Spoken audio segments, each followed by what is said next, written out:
Hey everyone, welcome to Connie Reacts. I'm your host, and today we will be reacting to the first episode of Tokyo Ghoul Re. So, I'm going to say off the bat, there are a couple things I know about Tokyo Ghoul Re. Um, Nothing like huge spoilery, nothing like major plotline or anything, but a couple things here and there. And I'm going to say right off the bat that this video will contain spoilers to that kind of stuff. If you have not read the manga of Tokyo Ghoul Re or heard of any of it, and you want to remain spoiler free for the anime, I would suggest honestly just going into the reaction now and then hearing my afterthoughts later, because I'm gonna talk about that stuff now and get it out of the way. Um, as I said, it's not like big important thing. Well, actually, one thing might be. I don't know, and I don't even know how they're going to implement that into this. Did my is Was I lagging like big time there? I apologize for that. Um, as I was saying though, I don't know how they're going to implement that into this season of the anime and all that. Um, so we'll see. We will see. But yeah, so I'm going to begin with the couple things I know in terms of spoilers in just a second here. I'll count down. So otherwise, please enjoy the reaction, and I'll see you at the afterthoughts. Which, as you know, is when it fades to black and then fades back in. So yeah, see you there. Otherwise, for those of you staying, we will begin with those spoilers in 3, 2, 1, now.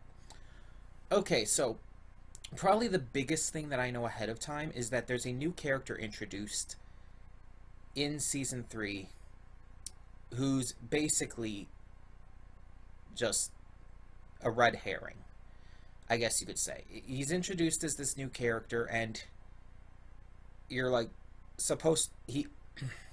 you're supposed to wonder who he is, but he's Kaneki. It's really as simple as that. He's introduced as this new character. He's a ghoul investigator, but it's just Kaneki. I don't know the details surrounding why he's doing this or what the entire deal and everything behind it is, but I do know this for sure, and I believe his name is the name he goes by as the Ghoul Investigator is Sasuke. I might be wrong about that one though.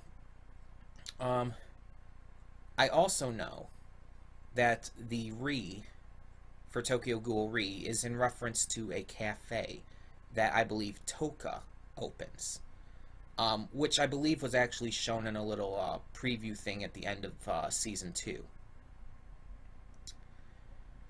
And I also know that there's another character who shows up who's supposedly mysterious, but the identity of is someone we already know, sort of like with the Sasuke Kaneki thing.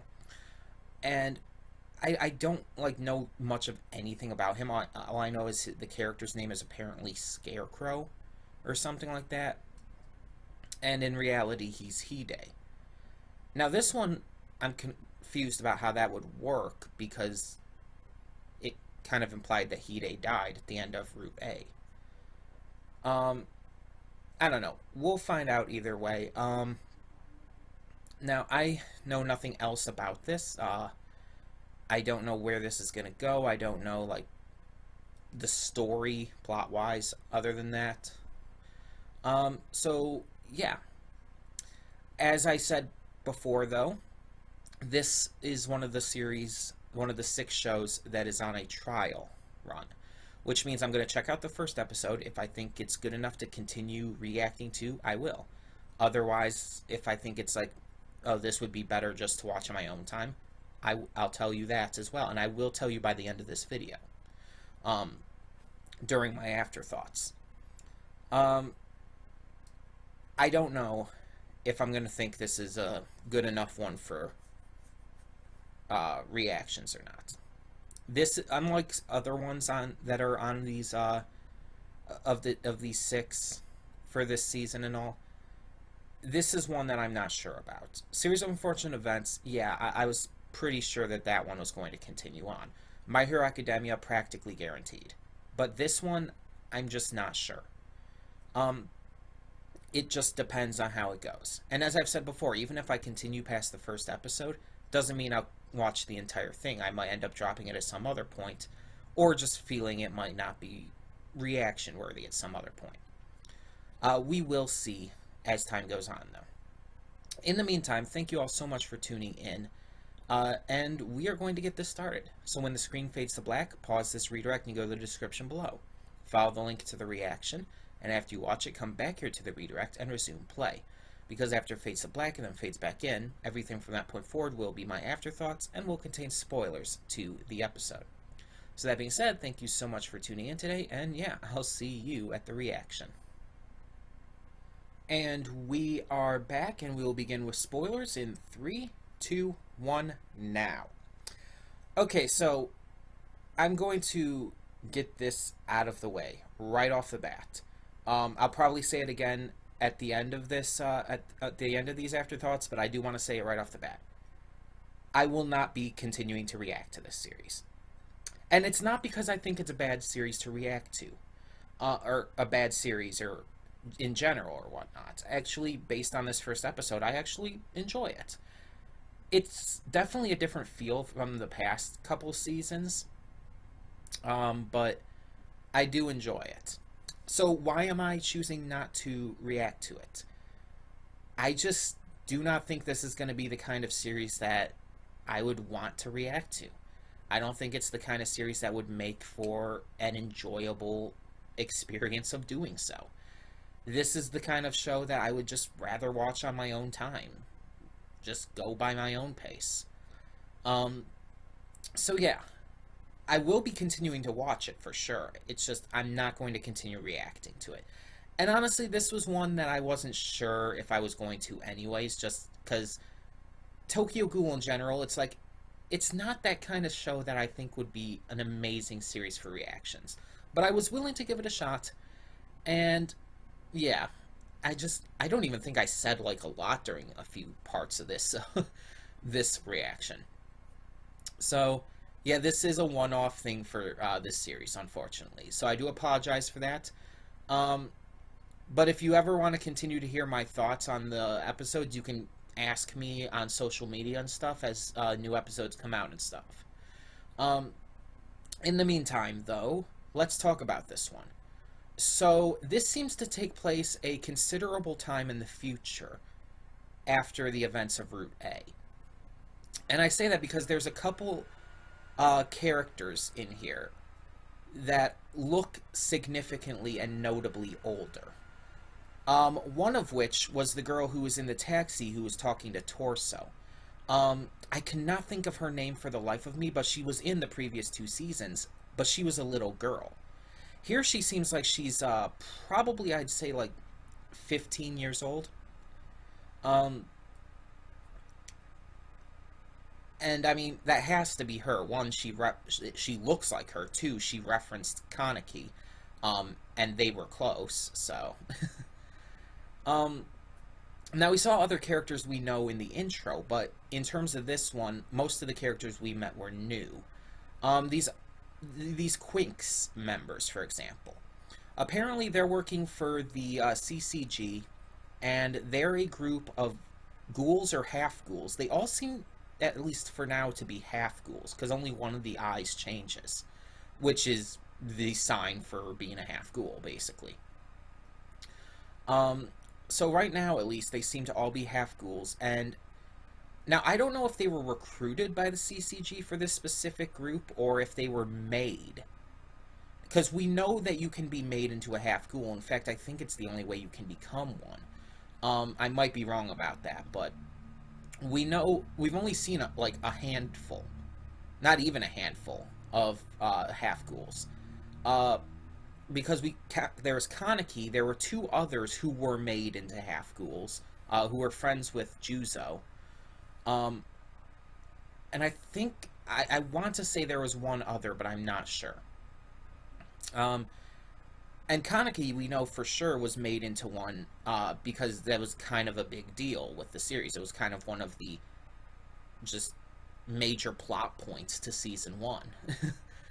um, so we know that these Quinks members are half ghouls, apparently, and for some reason the CCG's utilizing them, which is weird to me that they would use that because they're so anti-ghoul. Um, Now I say like maybe it was Sasuke who was behind it, but how did he gain their trust too? Because he's clearly also one. How did he gain their trust to be able to join in the CCG? Was it because of Arima? Mado had mentioned that she and Arima had been like putting their faith in Sasuke, so maybe it was Arima, since Arima's so high ranking and stuff, and so like looked up to. Maybe he had that clout to be able to bring in Sasuke, but then we have to wonder why, and we don't know yet. I mean, there's a lot of information, a lot of time missing. So another character we haven't seen that I was hoping to is Amon. Now, previously, Amon had been working with Mado. He and Akira Mado were basically teammates. But things have clearly changed here. We now have Mado and Sasuke basically running this Quinks group. And Amon, just, we haven't seen him. Now, I assume he's still going to be here, because his story definitely hasn't finished. But I don't know, like, what his role's going to be now. We haven't seen Toka yet. There's a bunch of other characters we have yet to see. This episode was mostly introducing us to where, like, the main story is going to focus, which I believe is going to be with this Quinks group, and especially Sasuke. And at the very end, we see Sasuke brings out his Kagane to fight the serpent.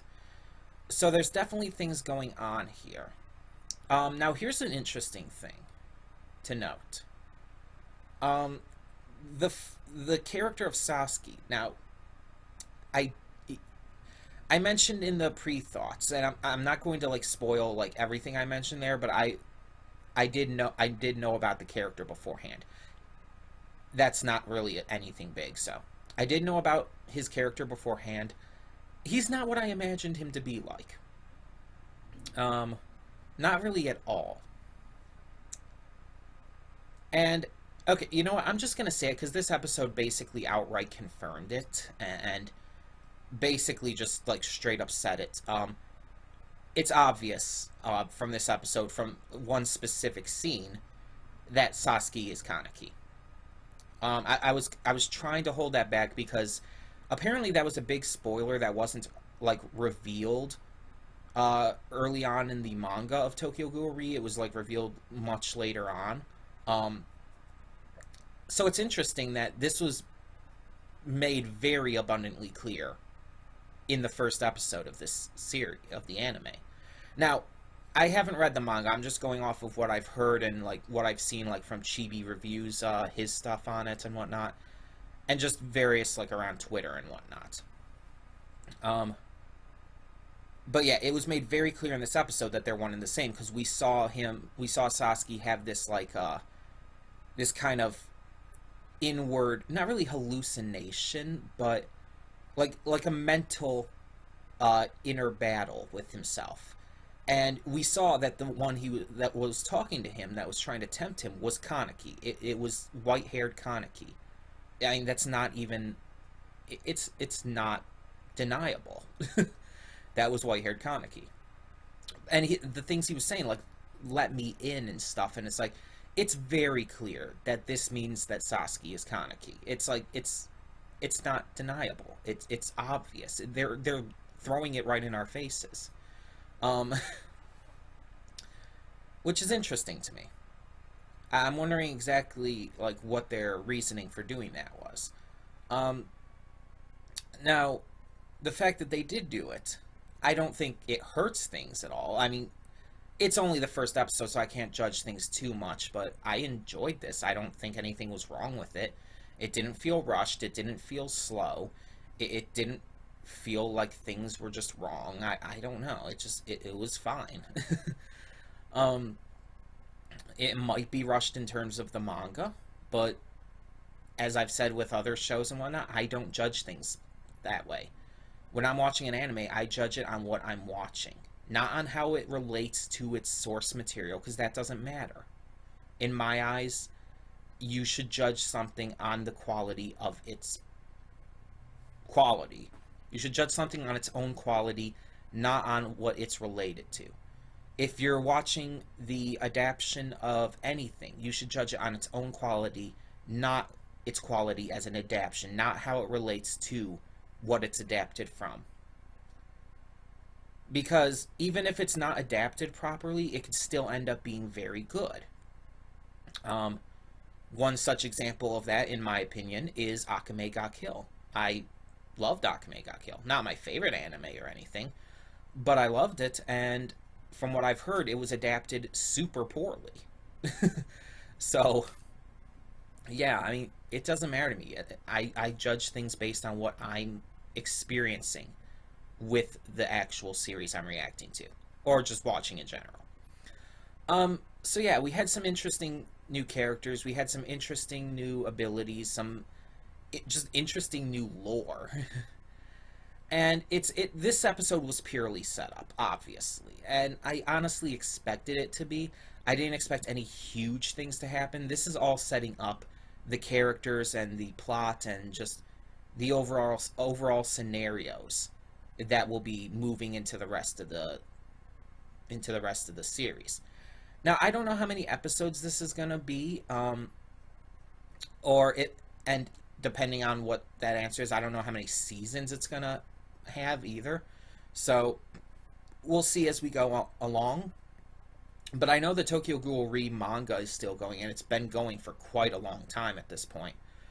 So I don't think a 12 or even a 20 up to a 26 episode season would be enough. They would definitely have to do more seasons. So we'll just have to see. As I said, I will continue watching this on my own. And I might do a review after the season's done. I don't know. We'll see. But again, if you want to know my thoughts as episodes come along, you can follow me on Twitter, on Facebook, on just social media in general. You can ask me in messages and whatnot here. Links to everything is down in the description below. So yeah, tell me in the comments below what you thought of the first episode of Tokyo Ghoul Re. What did you think of the characters? What did you think of the action and the intrigue factor?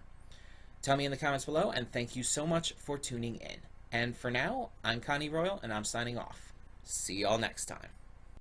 Don't just live for tomorrow, or just live in yesterday. Just be glad for all you have that's in today. And though you've come through many obstacles, shed tears.